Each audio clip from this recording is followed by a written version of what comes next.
Good afternoon, everyone. My name is Mitch Boryslawski.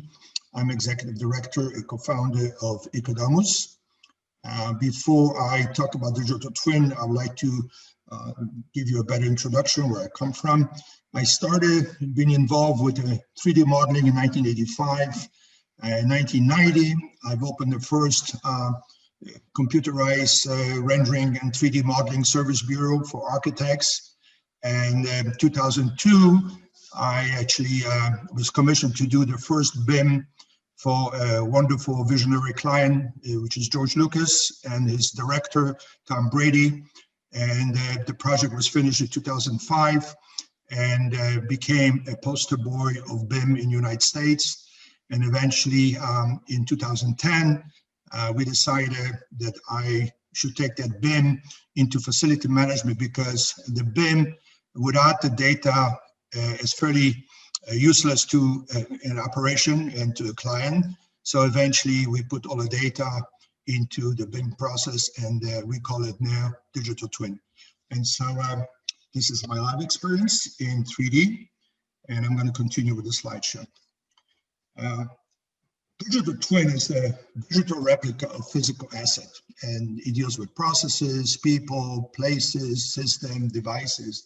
I've been listening to some presenters today. They're talking the technology is only 10% of what we do. The rest of it is really involved with not technology, but involves human interaction, and this is what CD is all about. So we cannot always rely only on technologies. The human interaction, the processes, the people that are involved in the CD process. This is a view of our iPad interface. We can actually scan the barcode, and we can find an asset by just scanning the component.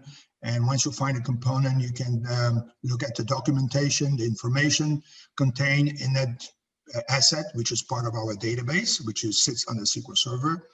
And we can also review documents. You can add work orders, attach photographs to work orders, and review these work orders. And by the way, the same technology is available on a smartphone, iPhone. And let's talk about our integration. This is really the most, I would say, the most important slide for us, because here we are sitting as a platform, as a CDE platform in the middle, and then we integrate with all these existing applications that you have in the marketplace. That we integrate bidirectional with BIM. We can also send information back to the parameters, to the fields in the BIM model. We integrate with the space management, what we call a CAFM system, with energy management, which I'm going to show you a little bit later, where we actually integrate with Siemens, Honeywell through IoT devices, which is your remote devices. And we also integrate with the maintenance management system, CMMS, geographical information system, our GIS, and obviously construction management. This is a slide describing our CDE process. We are fully compliant with ISO 19650. On the bottom left, you see our schema, our workflow of that process. We have a template for various processes. And so we are involved not only in the delivery phase of the process, but we're also very much involved in the operational phase. So we are definitely involved with the full circle of the facility. And again, we store documents. Documents are linked to BIM. As you see on the right image below, there's a component in BIM, and then you can read any document which is attached to this component. We do a security protocols, check-in, check-out, workflow engines, redlining. Matter of fact, the image at the upper right, you see a 3D, 2D view. You can switch between the two. You can capture a piece of a component and issue a work order and mark up that work order in redlining and export in CDF format and share with other participants. I'm going to continue with this quickly. We also recently been involved with space management, and we can allocate spaces, desks to various people. We keep track how long the desk has been occupied by whom, as long as that person is in our database. And so we can track every single desk, every chair, and who is utilizing the space. This is a quite important slide for everyone to sort of pay attention, because we are not really talking here about BIM, the traditional BIM that's used for construction, clash detection. We are talking about type of BIM where there's enough information in that model that will allow the facility owners to operate the facility. So it's very important to be able to have some kind of a structure. We have classification, we have OmniClass selected for this VA administration, which is a US government that actually owns all the military hospitals. All the parameters are above in the black area, and these dots represent which parameters are applying to which component in the model. So this is one of the most important slides, is to be able to know ahead of time what parameters will be used for a particular job. And that decision has to be made really by the operation of the facilities. We're going to share with you a few projects that we currently involved with. Sydney Opera is one of them. By the way, you see a no logo video links when you receive this presentation, recorded presentation, and there's a copy of that in our virtual booth in Exhibit Hall. You'll be able to click on that video link and watch the video of that project.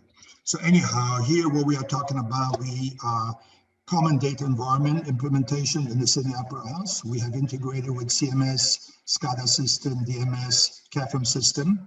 So we really implementing a digital twin platform and connect the system.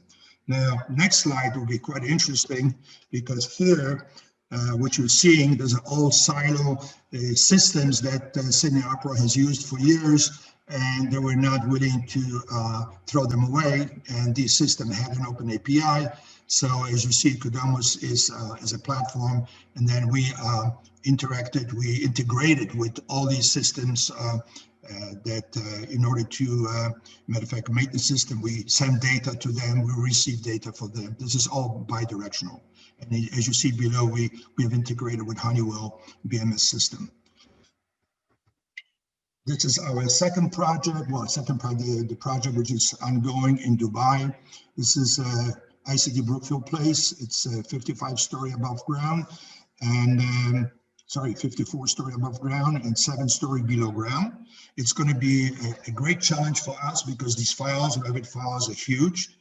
Here you can see this is only 50% completed. So you see the tower, very complex tower on top. You see also another mechanical level, level 4 and 5. And then you see a podium level, and then 7-story garage below ground. Now, in order to utilize the cloud, even so this is installed on premise, so this is not a public cloud. ICD Brookfield has their own cloud, and we install EcoDomus on their cloud. And that's important to be able to look at all the system from top to bottom. If the system is connected to all the way to the garage, we should be able to select a system, look at all the components in that system, and be able to also look at the data points. We're going to have 12,000 data points on this project. So that means there are going to be 12,000 live data points coming into the model inside EcoDomus on their personal cloud. This is another project we are working with in Qatar. This is Qatar Free Zone. This is a government project. There's 3 new free zones under construction right now. This is a headquarter of Qatar Free Zone right now, these 4 buildings. When we get done, there are 260 buildings in the Free Zone 1. There are many underground utilities, pumping station, substation, electrical substation. We're going to be connecting all of these components into EcoDomus platform, including all the lighting fixtures along the roads and anything to do with the civil, the road structure for the free zone. And we're going to eventually do the same thing for Free Zone 2 and 3. Another project in the Middle East, it's that King Abdullah Financial District. It's actually, we are working together with JL, and we are providing a digital twin platform for the operation and maintenance. And this is an ongoing project. And there are 50 buildings. When the project is done, there will be 50 buildings that we'd like to incorporate into EcoDomus. This is a quick slide trying to explain to you that we don't only been used during the operation maintenance phase, but obviously EcoDomus is already used in the design phase, and when the contractor takes over, changes the equipment, that equipment gets changed inside EcoDomus, our database, and then finally it gets delivered to the operation maintenance team and for the operation maintenance of the facility. As I said at the beginning, we don't concentrate on the construction side of it. We want to make sure that we have all the information required by the operators of the facility to maximize on the performance.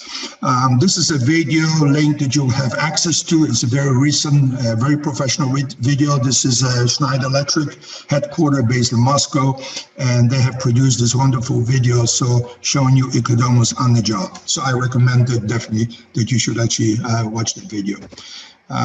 This is a technology we have not released yet. We are providing these tags in color. You can have as many data points on the tag. Right now we have single data point. We also will activate a piece of equipment. If it's in operating order, it's going to be in green color. When it's going to attract attention to you, it's going to flash in red. That means we have gone above the norms, be it temperature, vibration, or whatever. So you would visually see in the 3D model in our viewer how the equipment is performing. Again, I want to emphasize that we are minimizing the operation interruptions, so the fewer shutdown, the better. Through EcoDomus, the owners are maximizing on the operational efficiency, and obviously those are your revenue as the owner of the facility. Now I'm going to end with this slide, and I'm going to go live to a live presentation to our cloud. All right, here, before we go live to the cloud, I would like to share with you what I consider a right model for facility, for life cycle, for facility management. Most of the models that I see today, and unfortunately this is still the case today, the models are created by the contractor, particularly for the construction phase, doing sequencing, 4D simulation, clash detection. Really, this is of no interest to the owner facility. The owner facility wants to take over a model which the facility managers can operate the facility utilizing the model. So if the data is not there in the model, the model actually has no value to the facility owners. So the reason I'm showing you again, the window on the right in the Revit right here, it shows you all the systems and all the subsystems and how we're going to export all these connected systems and subsystems into EcoDomus. On the left window, I'm showing you only class classification. For example, you have a plumbing system. You see how it's connected, and it only deals with plumbing system with the only class classification. A sanitary system, I can go and click on a sanitary system and show you what the sanitary system looks like. There we go. I can show you air handling unit 1 and air handling unit 2. Just not do it. This is unit 2 right now. See, they're different. The connections are different. The units are different. Unit 3, unit 4. So what we're basically doing, we are exporting these connected system individually into EcoDomus so we can explore the system on its own. We're going to be doing exactly the same thing with Brookfield Place, the 54-story building that we decided to export each system as a model, because there's no other way. The data is going to be way too large. So now what I'm going to do, I'm going to activate, we export the geometry onto the desktop and then eventually load it. And then we have a BIM connector and we export the data. Okay, so this is the data. You select your data and there's your data right here. You have earth terminals. These are all families in that Revit model behind the screen of earth terminals. And we have communication devices. We can go on and on. We have data devices, electrical equipment, fixtures, lighting devices. So then we export this into EcoDomus Cloud. So it goes into the cloud. Now, before I quit this window, I would like to also share with you, we also export viewpoints. Viewpoints are 3D objects inside the Revit model, and the reason we need them, we need to know where every single component in the model is located. So you have this room object from the floor to on the side of the slab, and it's everything inside that room object, we know exactly where it is. And we know exactly the space we're in. And that's it. So we export that to the cloud, and we're ready to go into the cloud. So let me switch over to the cloud right now. Let me just go back here to show you how we are here now into our in our server right now, and I'm actually trying to demonstrate to you that all the data that was exported from the Revit model into our server. So as you can see on this left screen, left window, we have types, components, spaces, system zones. This is typical Kobe. And when you look at types right now, we have 616 types, and then we have components. I go to my component tab, and I have 11,000 components that were exported from Revit. And this is, again, it was categorized in only class classification. We can filter a component by price, by installation date, when it's supposed to be, when the warranty expires, give you a warning week ahead. So we can filter every single component through a filtering process. Again, these are the system. These are all the system exported from Revit. And so we very well categorize the system. You have a chill water system, a return water system, whatever. All the system which were inside Revit got exported into EcoDomus. And then we could look at subsystem. For example, system 501, your building supply area has 7 subsystems. And we can actually go into the subsystem as well and see how those subsystems are operated. If these systems have IoT, RD, remote devices, then we can also get the temperature of the system. Let's look at the model itself. So you see the model is exactly the way it was exported from Revit. On the window activated right now, I don't have the shell. For example, let's say I'm going to activate the superstructure, and here I decided, well, let's leave a superstructure for a minute. And okay. And the reason I'm showing you here on the left window, we have a folder called Rooms, and here we collect every single view, every space in the model on every floor. So let's go to second floor, for example, and we go to vestibule, walkway, storage area, mechanical area. There's another mechanical area here, electrical area. And so, and then if I want to go back to mechanical room, I've created here now, I've created another space here, this mechanical 2. I'm in mechanical area. I created this view myself. The other views are inside that folder, and these you can create like Navis Manager. You can create as many of your own views, save them. Now I have created this view for a reason.